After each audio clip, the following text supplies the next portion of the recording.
Like it or not, bullying really, it's part of growing up. The kids are going to be like that with each other, but there's got to be a way to protect the kids from doing it. I have 3 daughters.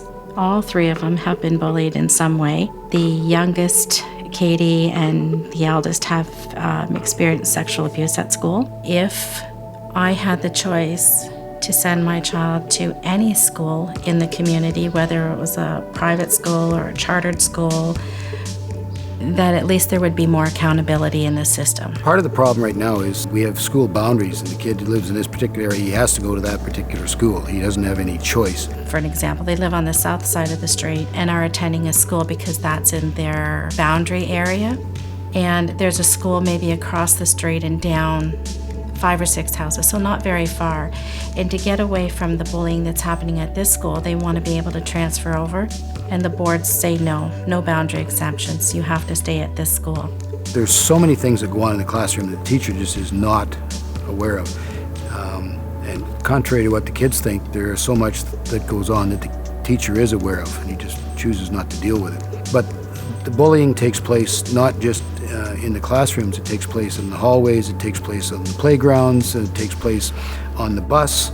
It happens all over. According to the Centre for Addiction and Mental Health, there's upwards of 160,000 kids who miss school every day because of being bullied. That's huge, because they're missing out on the opportunities they need to grow. The bullying is getting worse. There's more legislation, and yet there's still children who are taking their lives. Approximately 31% of students in high school say they have been bullied. That's a little over 300,000 kids. The center says that it occurs every 25 minutes in a classroom and as often as every 7 minutes on the playground. It's a huge issue. The teacher called me and said, Penny, I'm calling because I want to apologize that I can't guarantee to keep your son safe at school anymore. And I said, oh, that's great. What am I supposed to do with that information? I have to send my kid to school. By law, I have to send my kid to school. I believe that was the beginning of his confusion in his way of thinking of life. He jumped off the bridge onto the 401. I honestly never knew it was that severe. Nicholas swore up and down he would take care of it, that the staff was handling it. They were doing their best to work with it.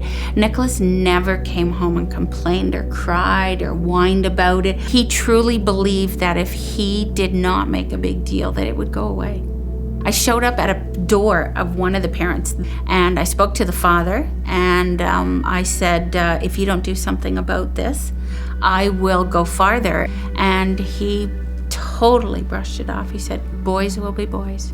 It was very frustrating, very frustrating. And I wonder today if Nicholas saw our frustration and that's why he did not want us to do anything about it. He was trying to be the adult. He was trying to be the responsible one. The problem is when a kid is stuck in that situation, I have no choice but to go to this school. Then he hates going to school. He starts skipping school, all kinds of ramifications from that. Families should have the choice where they send their kids to school, or even if they send their kids to school. If the schools were much more competitive and it was a charter system or whatever, then the standards would have to go up. Stop being blind. Stop thinking if you close your eyes it'll go away. Stop thinking you should ignore it. It'll go away. Because you don't ignore things to make them go away.